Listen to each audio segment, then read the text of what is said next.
You know those moments when you feel like your body is maybe telling you something before your mind even knows it? Like a heaviness in your chest or the tightness between your shoulders, almost as if your body's trying to get your attention. Today, we're going to talk about what happens when your body starts speaking the truth before you're ready to hear it, and what alignment or incongruency really means in your everyday life. Welcome to Healing Beyond the Symptoms, the podcast that helps people discover the root causes of their health struggles and take back control with science, strategy, and self-awareness. I'm Dr. Leah Hahn, a chiropractor and functional wellness doctor who believes that true healing starts beneath the surface. So let's dive in. Scott, I wanted to bring you into this conversation because you worked so closely with Sarah, and her story is such a powerful example of how physical symptoms can reveal the deeper patterning of incongruency that was happening within her life. She came to us with strong upper back tension and severe brain fog, but what unfolded over time went far beyond the physical. Can you tell listeners what you remember about Sarah from when she first came into our office? So what I remember is she'd come in with this brain fog, and it was kind of assumed to be this post-concussion type scenario, which is really common for people, which had happened after this kind of accident while they were, I think it was unloading a kayak off of their truck. And she had done multiple other therapies, eye therapy, physical therapy, massage therapy. I'm trying to help this tension out of the upper back, which was, kind of this assumption that there was maybe some eye strain, eye fatigue, other stuff that was driving the symptoms and stuff like that. At that stage, I just remember there was a lot of stress within life. There was a lot of stress in the world at that time too, just because it was kind of near the COVID pandemic. So stress patterns were getting trapped and locked into people's bodies at a rate that we've never seen before, because being socially isolated, being disconnected from family members, Hmm. those things, it puts our body more into defense. So there was just a lot of this defense patterning that was present in her system that just wasn't allowing her body to heal. Do you remember how that was portrayed in her emotional state? What I remember was was fairly happy, always pretty much had a positive attitude, but she just had this sense that there was something missing. And there was just this sense that just something wasn't right, and she just couldn't put her finger on it. With care, what we noticed is there was a lot of tension in her upper back. There was a twisting pattern that we saw in some of the imaging and some of the testing that we had done. And that twisting pattern that can be in the upper back, the way it was expressing for her was an avoidance type pattern.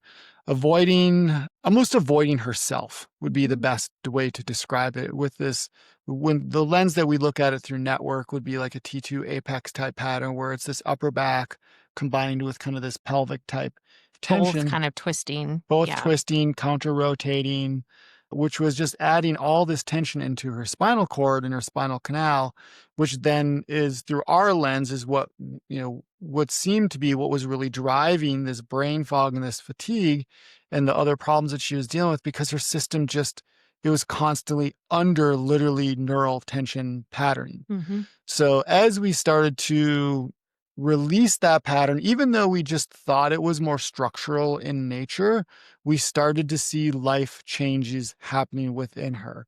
I do remember there were several different adjustments where she would have big emotional releases. Do you remember that, or could you tell us more? So from that perspective, what I remember, when she would have those emotional releases, obviously, a lot of tears, a lot of crying. So what it calmly was is, as that upper back tension was unwinding, that is when the emotional stuff would come out, is because that was what was trapped up there. So it was one of those where the physical trauma of the kayak locked into place and helped the system become aware of the unfulfillment that was happening within her life.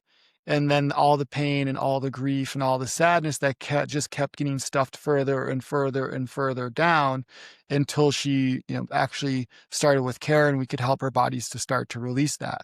Once she started to release that, that's where things in her life started to change. So you started to see that physical unwinding of the tension. And then what did you start to see with not only the emotional state change? You said like there would be the emotional releases and the processing happening, but what did she start to connect that to? What did she start to notice in terms of incongruency within her life? So I think the biggest one that I think happened first that I remember is just the awareness that she had a couple kids and the dad just wasn't stepping up and wasn't in their life and engaging in the way that she felt or she knew, I should say, to that of what the kids needed. So what they ultimately ended up doing was deciding to kind of separate and part ways, even though it wasn't a toxic relationship, it wasn't negative, it was just like she knew the kids needed more. And through that separation, then that allowed then those kids to be able to start to be more engaged with their dad. The dad stepped up, and I just remember when she asked, when she told me, she's like, where was this guy, my whole marriage? It's like, this is the guy that I always, saw, but it wasn't until it was out of that relationship that that was able to flourish. Mm-hmm. So she, consciously or unconsciously, as care started to progress, knew that there was something more needed on that side. Mm-hmm. And then she made those changes. I remember you talked about too, like as she really strengthened that mind body connection. I mean, this was not over like a week or anything like this was over a few months at Several least, months, several if not months almost a year. that she one day got up from the table after her adjustment and said, I finally know what it is that I need to do and I need to ask for a divorce. And I remember feeling like that was hard, but also really thrilled for her that she was able to kind of find what that missing piece was and be able to connect where the incongruency was within her life. Because is what she wanted wasn't what was happening. And she was finally able to put all that information together to make a big life change. So again, when you see that, you see this unwinding of the tension level, this emotion being expressed, but then what do you see that's mounting up to that awareness and that life change? So one of the things that I saw was the brain fog tension was going away. She Mhm, could think clearer. She could think more on her own. She was able to be, if anyone's ever like had a brain injury or dealt with brain fog for different reasons, life can be very difficult. mhm, And so a lot of times there can be fear over supporting oneself, fear of taking care of themselves. So as she built some of this inner strength and opened that up, then she was able to think clearer, see things differently, and be able to make decisions that weren't based out of fear, but based off of growth. mhm, And something that I've observed with her in the long term is that the brain fog and that tension stays away, but mhm, the instant that there's maybe self-doubt or that there's something else she needs to become aware of, it starts to creep back up. And mhm. that's a sign to her to say, let me check back in.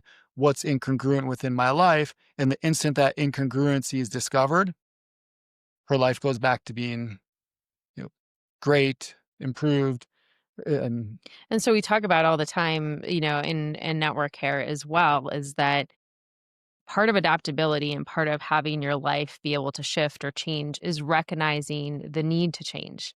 And you have to have a certain level of mind body awareness. You have to have a certain level of neurological safety within the body. The nervous system has to be regulated and, again, safe enough to be able to make those connections that, like, hey, this part of my life really needs to change. Then the next thing that needs to happen is you have to have enough energy in the system to be able to take action to make that change possible.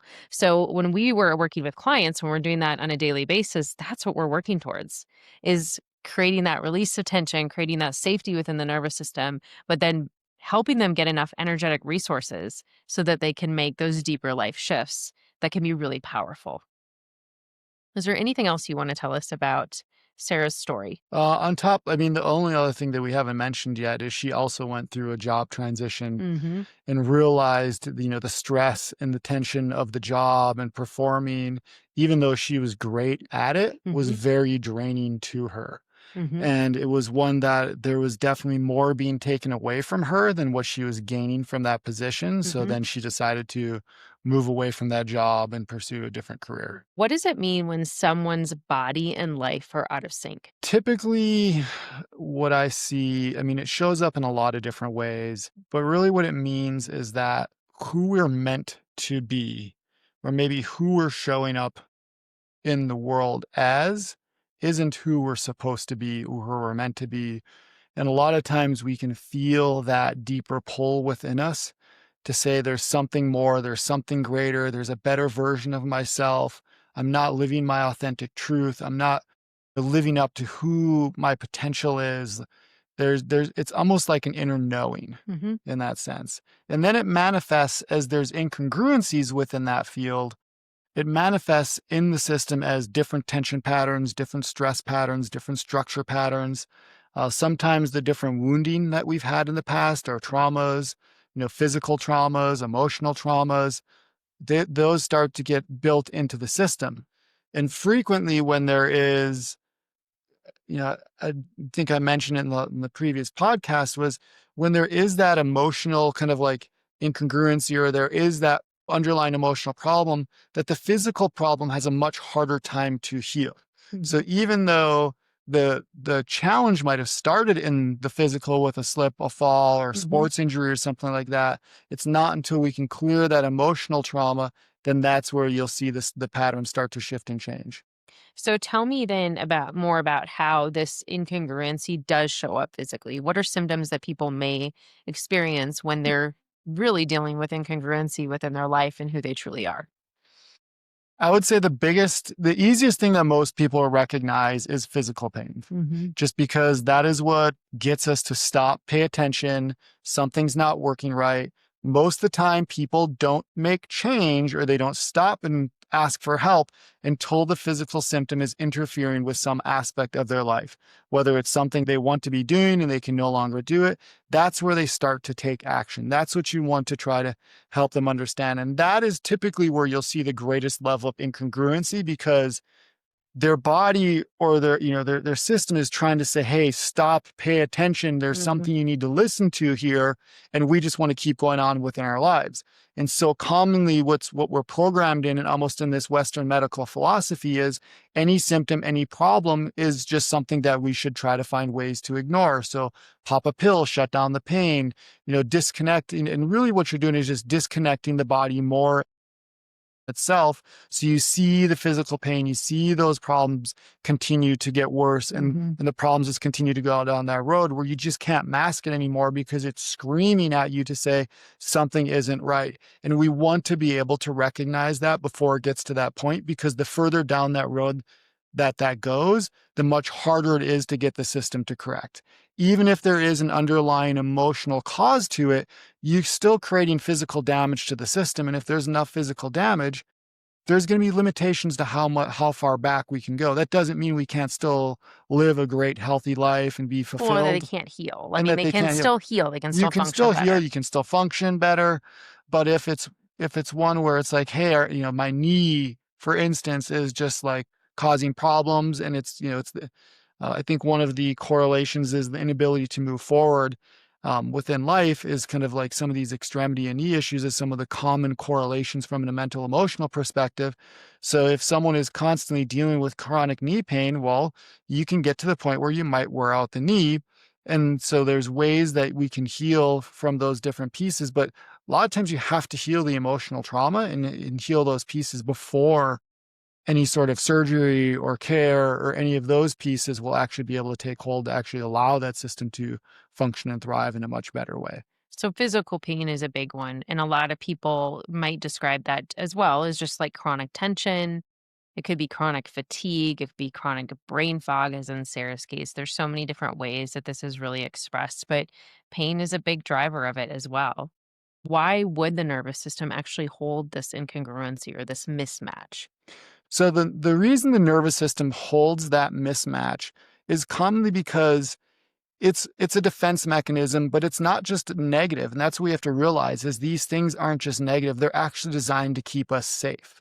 And they're designed to allow our body to function and thrive in states of stress and to be able to survive and get by. The problem is when that pattern continues to play where it's no longer needed. So say if you grew up in a house that was, maybe there was an alcoholic that was abusive, you're constantly under this protection mode. Well, now that you're an adult, you're not living in that same household, but why is your body still perceiving it that negative person or that negative individual or that abuse or the screaming or the yelling, but it's still responding that way. It's no longer the appropriate time to respond that way. So, really, what we're trying to do is help the nervous system to become more responsive to have the appropriate response at the appropriate time for that situation. So, the example I always like to use is everyone wants to kind of be happy, joyful, or I should say most people do.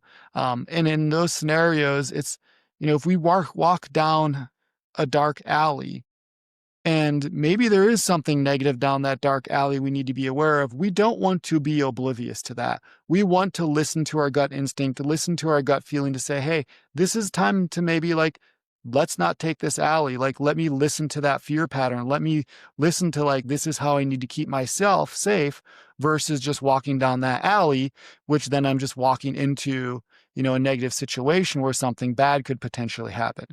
So it's as much as it is, those patterns get trapped and stored into our system because of the chronic stress pattern, and it's how we've learned to keep ourselves safe, but it's also learning that we are safe now and it's time to let go of that which is no longer serving us. So I guess my question is what's the connection between feeling safety in your body and having the clarity to make big life decisions like in Sarah's story? And we're going to take a quick break. This episode of Healing Beyond the Symptoms is sponsored by Body and Balance Wellness Center in Golden, Colorado. They know that real healing isn't about chasing symptoms. It's about uncovering the root cause of stress, tension, and imbalance. Their gentle nervous system-based care helps people release stored stress, reconnect to their bodies, and build resilience that lasts. If you've tried everything and still feel like something's missing, they may be the missing link. Learn more and book your consultation at bodyandbalancechiropractic.com. All right, and let's get back to the show. So in a lot of scenarios like this, what you'll see is with the defense physiology is it keeps the body in the fight or flight state. And so the fight or flight state is the sympathetic nervous system. It's it's how our body's trying to keep itself safe. And so what you're trying to do is help the body to recognize itself is safe.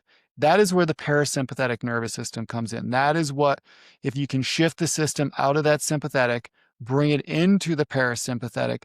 And what ends up happening is when we are in that sympathetic fight or flight state, the more primitive parts of our brain are in control of our system.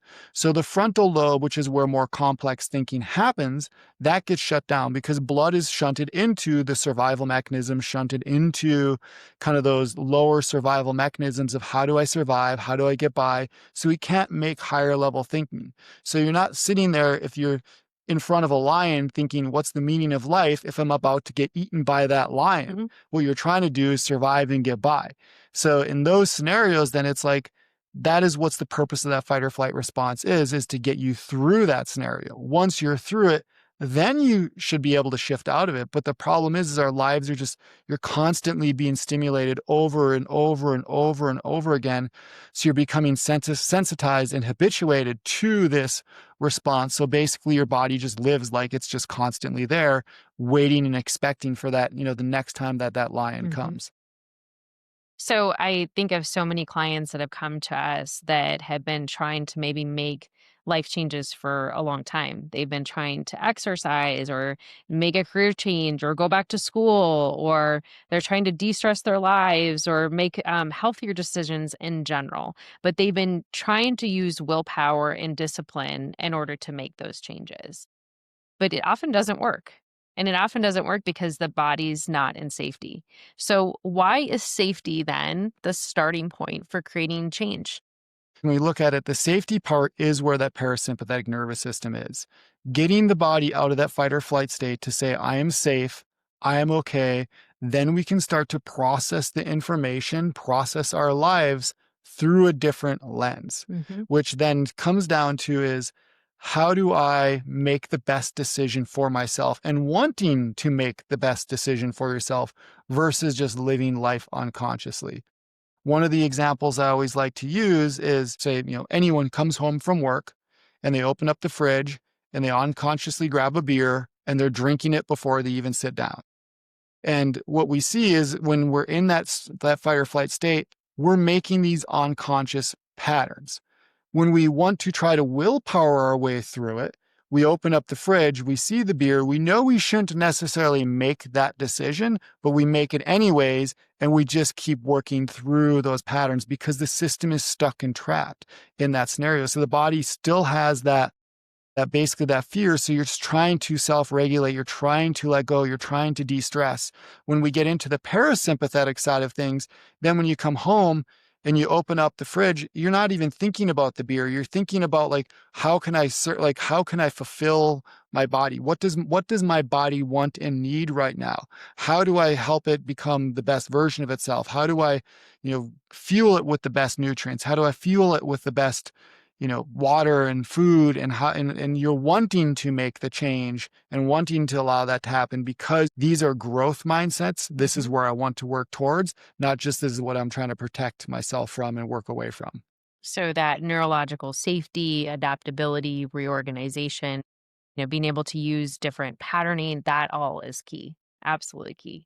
Sarah's story isn't just about divorce, it's about her finding the truth of who she is and what she needed for her life. So, how can people start recognizing signs of incongruency within their life before it actually turns into pain? So the first thing that you can start to recognize it is tension within the system, where there it feels like there's a resistance. Life starts to feel hard in that sense of like, you might feel more weighed down. You might feel more exhausted. You might feel like things just take more effort and energy for you Hmm. to be able to accomplish them.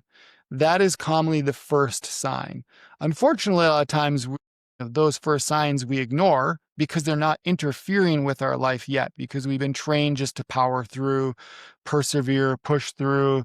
It's a sign of weakness if we say anything or bring it up, but really it's starting to be able to recognize, the sound of, or it's being able to recognize those signs in that Hmm. sense. I always, another analogy I like to use is, would you rather recognize a lion by the sound of its roar or the smell of its breath? Where the roar is what you'll hear with some of these, symptoms where it's like the fatigue, or maybe you're exhausted, or maybe it's like things are feeling hard. Where when the breath is where it's like, my life hurts. This pain exists everywhere. I can't move through. And there's a lot more wear and tear and breakdown in the system. And we're much more stuck in our patterns at that stage. Exactly. Like the mind body awareness was so lost in the chronic stress that there was no chance to actually be able to feel those more subtle signs that, hey, this isn't working for me. This isn't right. That's why that mind body awareness and that safety are so key for the nervous system. And one of the last episodes that we did together, you talked a lot about putting your hands on your body and really listening to what your body is telling you, trying to quiet the mind. I also love the tools of meditation, deep breathing in through the nose, out through the mouth with a longer exhale. I love journaling. It's a great way to really just pour out whatever's on your mind and really get in touch with actually how you're feeling. Those are some great tools to start to use. I also highly recommend taking a technology break. Actually, shutting off your phone, getting off your computer, getting in nature, even if it's for a half an hour, just to help your nervous system reset and be more in touch with nature. So many things that you can do to just, again, get in check with yourself. What's one question you often invite patients to ask their body? I think the one question that I always like to ask is, how am I feeling in this moment? What am I aware of in this moment? I love that you say that because you're also kind of touching on what we've talked about, which is having awareness, having a quiet moment to actually check in with how you feel, and then actually acknowledging how you're feeling. What is the power in that? Well, the power in acknowledging how you're feeling is then you can start to recognize, these are the patterns that I'm holding. This is the stress physiology. This is what I'm feeling in my system at this time. And a lot of times when we ask that question, it might be in reference to something that's going on in our life. I mean, you can ask that question in the morning, you could ask that question at lunch, you could ask that question in the evening. Each one is going to maybe feel a little bit different Mhm. because there's different demands on us being placed on at those different times. Maybe it is job, maybe it is home, maybe it's work, maybe it's spouse, maybe it's, relationship. There's just all these different pieces. And if we keep asking ourselves, what am I aware of at these time frames? Then it can give you a little bit of insight to say, like, where is this coming from? And where are maybe some of the things that I need to start to pay attention to if those are things that need to create change. And something that we'll talk about in future episodes is becoming aware of the unconscious choices that you're making. And we have to have that awareness in order to improve our health, improve our overall well being, our wellness, and our lives. I love how Sarah's story actually reminds us that pain isn't always a problem to fix. Sometimes it's a message that we actually need to decode. What would you say to someone who's listening right now, feeling that same level of tension, but not sure what to do next? Why is it okay to not rush the answer? Because a lot of times it's taken us years to get there. It's So it true. it Yeah. didn't happen overnight. Um, They're often patterns from childhood. commonly it's commonly patterns that have happened throughout our entire life that led us to where we're at. Mhm. Unless we've done previous work and cleared different things, the most common people, especially, in the United States nowadays, it's, we've just learned to shut things off, push through, keep going, ignore the signs, ignore the problems, even though the body is screaming at us. So true. If today's conversation resonated with you, and if you've ever felt that quiet nudge that something in your life isn't quite aligned, that there's some incongruency happening, I hope Sarah's story encourages you to listen a little closer. We'll be sharing more stories like this, people that came in with pain but ended up finding their clarity, their purpose, and their peace.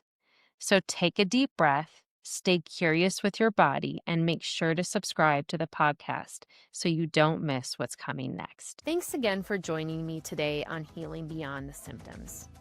If you've been curious about network spinal, or if you've tried everything else and still feel stuck, I want you to know this.